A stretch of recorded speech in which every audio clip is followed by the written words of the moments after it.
네, 다음으로는 중심 구간, 영어로는 Center Interval과 그리고 최고 사후 밀도라고 부르는 Highest Posterior Density, HPD 영역의 차이에 대해서 알아보도록 하겠습니다.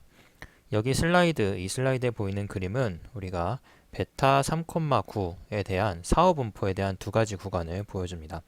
그래서 이 검정색 실선은 둘 다 이제 똑같고요. 즉 베타 3,9의 분포를 그린 것이 되겠습니다. 이때 A는 중심 구간을 그린 것이 되겠고요. HPD는 우리가 이 영역이 되겠습니다. 그래서 중심 구간은 우리가 분포의 양 끝에서 동일한 확률을 잘라낸 구간이 되겠습니다. 이 예시에서는 이제 0.06이라는 수치랑 0.52라는 수치 사이가 센트럴 인터벌인데요. 즉 우리가 0.06 미만의 확률 이 부분이랑 0.52 초과의 확률을 잘라낸 것이 되는데 이 두 개의 확률이 같다라는 뜻입니다. 여기서는 이제 센트럴 인터벌을 어떻게 구했는지 뭐 안 써져 있지만 보통 이제 95%로 잘랐다라고 한다면은 여기에도 2.5%, 여기에도 2.5% 이런 식으로 똑같이 확률 분포를 계산을 해가지고 우리가 CDF로 이렇게 자르게 되겠죠. 반면 이제 HPD 영역 오른쪽에 있는 것은 이제 주어진 확률 질량 우리가 이 95%를 포함하는 가장 짧은 구간이 되겠습니다. 그래서 이제 양쪽이 이제 동일하게 되겠고요. 그래서 우리가 이 비대칭 분포에서 이런 식으로 계산이 됩니다. 그래서 이제 볼 수 있듯이 여기에 적분값, 오른쪽에 잘린 적분값과 왼쪽에 잘린 적분값이 확연하게 다른 것을 볼 수가 있지만 우리가 분포의 형태를 조금 더 잘 반영한다라고 할 수가 있습니다. 그래서 이런 식으로 베타 분포 같이 비대칭적 분포에서는 HPD라는 분포를 더 이제 선호를 하게 되겠습니다. 네, 그래서 이제 똑같이 이 사이에 95%가 들어오는 건 똑같은데요. 이 센트럴 인터벌도 이 두 X 구간 안에 95%가 들어오고 얘도 이 구간 안에 95%가 들어오는데 우리는 HPD에서는 이 구간의 길이를 가장 짧게 하는 95%를 짧게 하는 구간을 찾은 것이죠. 그래서 이 X 길이 여기서 보면 이제 파란색 가로 3분의 길이가 되겠죠. 파란색 가로 3분 길이가 가장 짧게 되는 95%를 찾은 게 바로 HPD가 되겠습니다. 그래서 센트럴 인터벌의 개념과 좀 다르죠. 센트럴 인터벌은 무조건 이제 앞쪽에 2.5%, 뒤쪽에 2.5%를 잘라내고 찾은 값이 되겠는데요. 그래서 다른 개념이 되겠습니다. 그리고 마지막으로 이제 언급하고자 하는 점은 결국에 앞에서 봤었던 ML2라는 경험적 베이즈, 임피리컬 베이즈 방법이 일반적인 최대 오도 방법보다 과적합될 가능성이 낮다라고 할 수가 있습니다. 그래서 경험적 베이즈도 결국에는 데이터로 모든 걸 추정한다라는 점에서 최대 오도 방법, 맥시멈 라이클리후드 방법이랑 똑같다라고 볼 수가 있는데요. 임피리컬 베이즈 방법도 우리가 데이터로 모든 걸 다 결정을 하잖아요. 최대 오도 방법도 마찬가지고요. 사전 확률을 이제 경험적 베이즈에서 도입하긴 하는데 그 사전 확률의 하이퍼 파라미터를 우리가 데이터로부터 추론을 하기 때문에 데이터로 모든 게 결정된다라고 볼 수 있지만 두 개 다 이제 데이터로 결정되지만 우리가 이 임피리컬 베이즈 ML2 방법이 조금 더 과적합될 가능성이 낮습니다. 왜냐하면 이제 초매개 변수 하이퍼 파라미터를 추정할 때 그 하이퍼 파라미터의 개수가 파라미터의 개수보다 적기 때문에 우리가 결과적으로 디멘션이 작은 어떤 확률 분포를 추정한다라고 할 수가 있습니다. 그렇기 때문에 얘가 조금 더 과적합될 확률이 낮아지게 되겠습니다. 네, 다음으로는 실내 구간에 대해서 알아보도록 하겠습니다. 그래서 앞에서 봤었던 이 두 가지 센트럴 인터벌과 HPD랑 비슷한 의미를 가지고 있는데요. 실내 구간, 영어로는 이제 credible interval이라고 부르게 되겠고요. 결과적으로 사후 분포에 대해서 우리가 따지는 것인데 이 사후 분포는 결국에 고차원의 객체로 이제 시각화하거나 다루기가 어렵습니다. 우리가 변수의 개수가 여러 개일 때 우리가 사후 분포를 시각화하기가 어렵죠. 예를 들어 변수의 개수가 한 개나 두 개면은 그냥 이렇게 1차원의 선으로 그린다든지 2차원으로 등고선으로 그린다든지 이런 식으로 표현을 할 수가 있는데 이제 변수의 개수가 3개, 4개 이상 가면은 시각화하기가 어렵게 되겠죠. 그래서 이를 요약하는 방법을 사용을 하는데 가장 흔한 방법은 점 추정치를 계산하는 것이 되겠습니다. 예를 들어서 앞에 했던 대로 사후 분포의 평균이나 사후 분포의 모드 최빈값을 구하는 게 되겠습니다. 근데 우리가 이 사후분포의 점추정치를 계산을 하게 되면은 결과적으로 사후분포를 쓰는 의미가 별로 없어졌다라고 할 수 있죠. 왜냐면 사후분포는 불확실성을 분산으로 어떻게 표현을 하고자 하는데, 또한 이제 어떤 멀티모달 데이터에 대해서 분포 형태로 나타내려고 하는데 그런 의미가 좀 적어졌다라고 볼 수가 있습니다. 그래서 점추정치로만은 불충분하다라고 볼 수가 있고, 이때 불확실성을 약간 그 정량화할 필요가 있게 되겠고요. 이때 사용하는 것이 바로 이제 credible interval이 되겠습니다. 여기서 이제 주의할 점은 이 신뢰 구간이 빈도주의 통계학에서는 이 confidence interval이랑 비슷한 개념이라고 생각할 수가 있는데 두 개가 다르다는 점이 되겠습니다. 이것은 이제 뒤쪽에 조금 더 자세하게 나올 내용이 되겠습니다. 네, 그래서 이제 credible interval의 정의부터 잠깐 살펴보게 되면은 이제 credible interval은 100 곱하기 1 마이너스 알파 퍼센트의 신뢰 구간을 이제 정의를 할 때 우리가 연속적인 영역 C는 LU 사이로 정의를 합니다. 그래서 L이 시작점이고 U가 끝점이다. 뭐 로어 어퍼로 이제 아마 약자로 쓴 것 같은데요. 그래서 이 두 개의 개구간으로 정의가 됩니다. 그래서 로어 바운드와 어퍼 바운드 이 사이에 어떤 리전 C를 결정을 하는데 우리가 알파를 어떻게 둘 것인지에 따라서 뭐 95% credible interval, 뭐 90% credible interval로 결정을 하게 되겠죠. 이때 우리가 얘를 수학적으로 표현을 하면 이런 식으로 표현이 되는데요. 여기서 D는 관측된 데이터를 의미를 합니다. 결국에 이 식이 의미하는 바는 주어진 데이터 D 상에서 우리가 세타가 L과 U 사이에 있을 확률이 1-알파 확률이다라는 의미가 되겠습니다. 그래서 데이터가 관측된 상에서 우리가 이 데이터를 관측을 했을 때 세타가 뭐 어떤 로어 바운드랑 어퍼 바운드 사이에 있을 확률이 1-알파라는 뜻이 되겠습니다. 예를 들어서 95% 크레디블 인터벌을 가정을 한다면은 알파가 0.05가 되겠죠. 그때 이 구간은 사후 분포의 95%를 얘가 포함하게 되는 그런 개념이 되겠습니다. 그래서 L과 U 사이가 그런 식으로 결정이 되겠습니다. 네, 그리고 이제 센트럴 인터벌에 대해서 알아보도록 할 텐데요. 얘는 이제 한국말로는 중심 구간이라고 번역을 하고요. 그래서 앞에서 봤었던 이 식을 만족시키는 얘는 구간은 여러 개가 될 수가 있습니다. 그래서 앞에 봤었던 그 두 개의 개념, 이 센트럴 인터벌이랑 HPD 리전 둘 다 95%가 들어가기 때문에 구간을 어떻게 정하는지 이것은 굉장히 자유롭게 정할 수가 있겠죠. 그 안에 95%만 들어가면 되니까요.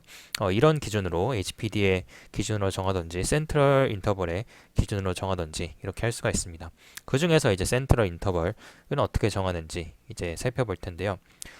우리가 이제 각 꼬리를 살펴봐서 각 꼬리 양쪽 극단에 2분의 1-알파를 떼어낸다라는 식으로 그렇게 계산이 되는 것입니다. 그래서 얘를 떼어낸 것을 우리가 센트럴 인터벌이라고 부르게 되겠습니다. 그래서 사후 분포가 알려진 함수 형태를 가질 때 우리가 그 함수를 f라고 두면은 f의 인버스에 이제 2분의 알파를 넣게 되면은 걔를 로어 바운드로 설정을 할 수가 있고요. 어퍼 바운드는 f의 인버스에다가 1-알파를 2로 나눈 값으로 우리가 계산을 할 수가 있습니다. 뭐 이제 수학적으로 써놨지만 간단하게 얘기하면은 그 확률 분포 이 그래프에서 양쪽 극단에 우리가 2분의 1-알파 %씩 떼어낸다라는 의미가 되겠죠. 그거를 결정하는 L과 U를 정할 수가 있습니다. 계산을 할 수가 있게 되겠죠. 그래서 F는 이때 확률 이 사후 분포의 누적 분포 함수 즉 이제 CDF가 되겠습니다. 그래서 구체적인 예를 들어보면은 결국에 알파가 0.05다라는 말은 95% 센트럴 인터벌을 취하고 싶다라는 것인데요. 이때 우리가 이 그 가우시안 분포의 역함수에다가 0.025를 넣게 되면은 그때 나오는 마이너스 1.96의 수치가 로어 바운드 그리고 어퍼 바운드도 비슷하게 1.96으로 정해지게 되겠습니다. 그래서 바로 이게 95%의 센트럴 인터벌이 되겠고요. 이 세타, 여기선 뮤가 되겠죠. 이제 가우시안 분포, 정규 가우시안 분포의 뮤가 이제 위치할 확률이 마이너스 1.96에서 1.96 사이에 95%가 있다라고 할 수가 있겠습니다. 그래서 이게 바로 우리가 흔히 사용하는 뮤 플러스 2 플러스 마이너스 2 시그마 얘가 거의 이제 95% 신뢰 구분의 이제 근사치가 되겠습니다. 근데 이제 실제로는 사후분포의 역, 누적 분포 함수를 계산하기 어려운 경우가 많습니다. 예를 들어서 이제 가우시안이나 이런 거는 쉽게 역 함수를 계산을 할 수가 있는데요. 그래서 CDF 역 함수를 계산하기 어려운 경우가 이제 더 많다고 할 수가 있게 되겠고요. 이때 우리는 몬테카를로 근사라는 방법을 사용을 합니다. 몬테카를로 근사라는 것은 뭐 이런 통계학뿐만이 아니라 굉장히 뭐 다양한 신호처리나 뭐 제어나 뭐 인공지능이나 굉장히 다양하게 활용되는 개념이고요. 이 몬테카를로 근사라는 것의 개념 자체는 여러 번 랜덤하게 시행을 해가지고 그것의 확률을 이제 경험적으로 얻는다라는 뜻이 되겠습니다. 그래서 이 방법은 이제 다음과 같은데요. 사후 분포에서 샘플들을 추출을 합니다. 사후 분포 이제 그래프가 있을 때 거기서 샘플들을 추출을 하게 되겠고요.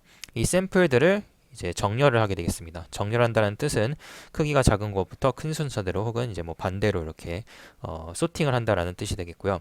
그 사이에서 우리가 s분의 알파 번째 그리고 s분의 1-알파 번째 걔네들 값을 찾습니다. 그래서 예를 들어 샘플링을 100개 했다 라고 한다면은 우리가 알파가 0.05다 라고 한다면은 우리가 이 샘플 100개 중에 예를 들어서 알파가 뭐 0.05다 라고 한다면은 뭐 다섯 번째 그리고 95번째 얘를 찾는 게 되겠죠. 그래서 우리가 이게 무한대로 갈수록 진짜 분위수에 수렴을 하게 됩니다. 그래서 샘플을 많이 뽑으면 많이 뽑을수록 이렇게 얻은 로어 바운드랑 어퍼 바운드가 실제 실제 분포의 로어 바운드랑 어퍼 바운드를 따르게 됩니다. 그래서 샘플링을 한 후에 그 다음에 걔를 소팅해서 몇 번째인지를 찾는 방식으로 이렇게 진행을 하는 게 이제 몬테카를로를 이 문제 썼을 때가 되겠죠. 그래서 몬테카를로 자체의 의미는 그냥 샘플링을 여러 번 해서 랜덤한 어떤 수행을 여러 번 한 다음에 그 수행으로부터 어떤 것을 추론하고자 할 때 얘를 몬테카를로라고 부릅니다.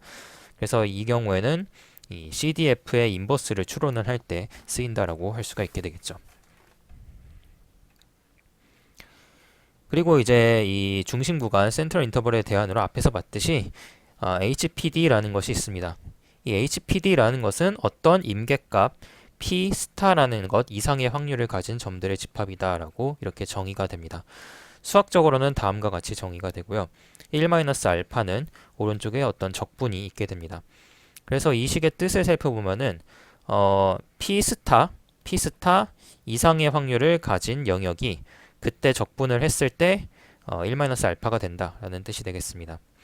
그리고 이제 정의 자체는 이런 식으로 정의를 하게 되겠고요. 실제 계산은 이런 식으로 하게 되겠는데 결국에 이제 우리가 그 P 스타 이상일 확률에 해당하는 세타를 모아놓은 거다 이렇게 얘기를 할 수가 있습니다.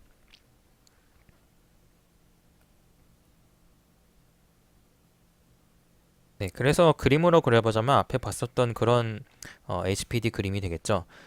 우리가 예를 들어 뭐 베타 분포인데 이번엔 베타 분포가 종 모양이 아니라 이렇게 양극단이 큰 베타 분포도 있죠. 이런 베타 분포가 있다라고 했을 때 우리가 P 스타라는 지점을 뭐 여기 이 지점으로 정의를 할 수가 있습니다. 이 지점을 이제 P 스타라고 정의를 했다라고 한다면은 우리가 이 PDF 함수가 P 스타 이상인 지점 이 지점이 있겠죠. 그래서 여기 있는 구간들 여기 있는 이 구간들이 바로 C의 알파의 D가 되는 것입니다. 그래서 이런 식으로 어떤 지점 이상이 되는 그 확률 지점을 선택을 해서 그 지점으로 이제 이런 구간을 정할 수가 있게 되는 것입니다. 그래서 이런 구간을 이제 이런 어떤 P스타라는 기준점을 정했을 때 이 적분값이 95% 이상이 되어야 된다. 뭐 이런 식으로 알파가 이제 0.5일 경우에 그런 식으로 이 적분값이 95%가 되는 P스타 지점을 우리가 찾을 수가 있겠죠. 얘는 뭐 누가 봐도 95%가 안 되니까 좀 더 P스타를 낮게 잡아야 되겠죠. 예를 들어 P스타를 여기쯤으로 잡으면은 이제 여기 이 영역들이 다 포함이 되게 되니까 P스타를 여기쯤으로 잡으면 대략적으로 뭐 95%쯤이 되겠네요. 그래서 이렇게 적분을 했을 때 우리가 그 P스타 이상 되는 지점을 적분을 했을 때 걔가 이제 95%가 되는 그 P스타 지점을 잡는다라는 뜻이 되겠습니다. 네, 그래서 이제 중심 구간 센트럴 인터벌과 HPD 영역의 차이를 시각적으로 살펴보겠습니다. 그래서 이 슬라이드에 보이는 그림이 가상의 멀티모달 포스테리어 분포에 대해서 중심 구간과 그리고 이 HPD 영역 각각 A, B 이렇게 영역을 보여주게 되겠습니다. 그래서 HPD 같은 경우는 질량의 95%를 포함하는 가장 좁은 구간이 되겠고요. 얘가 바로 이제 P스타로 결정이 된 것이겠죠. P스타로 결정이 돼서 얘를 넘는 이 영역이 해당하는 이 구간, X 구간이 바로 HPD 구간이 되겠습니다. 여기선 그래서 두 개가 되겠죠. 구간이 둘로 나눠지게 되겠고요. 그리고 센트럴 인터벌은 여기서 볼 수 있듯이 양쪽 극단 꼬리 부분을 그냥 2분의 알파만큼 떼어낸 형식이 되겠습니다. 그래서 센트럴 인터벌은 이 중앙 부분이 되겠죠. 그래서 다중 모드 이런 식으로 멀티모달 분포의 경우에서 우리가 HPD가 이렇게 분리된 영역이 될 수가 있습니다. 그래서 두 개의 분리된 구간으로 나오게 되는 것을 볼 수가 있습니다. 그래서 HPD가 조금 더 복잡한 형태의 사후 분포를 조금 더 정확하게 표현할 수 있다라고 할 수 있겠고요. 우리가 신뢰 구간이라는 의미는 사실은 가장 어떤 것이 존재할 확률이 높은 구간을 의미를 합니다. 근데 이렇게 다중 모드인 경우에 멀티모달인 경우에는 사실 여기에서 이제 3의 값을 가질 확률, 세타가 3일 확률은 되게 적잖아요. 그럼에도 불구하고 센트럴 인터벌은 3일 확률까지도 95%의 신뢰 구간에 넣는데 반면에 우리는 사실 이 3의 구간 이 세타가 3일 확률은 이 HPD로 봤을 때는 들어가지 않기 때문에 조금 더 멀티 모드에 대해서 장점이 있다라고 할 수가 있습니다.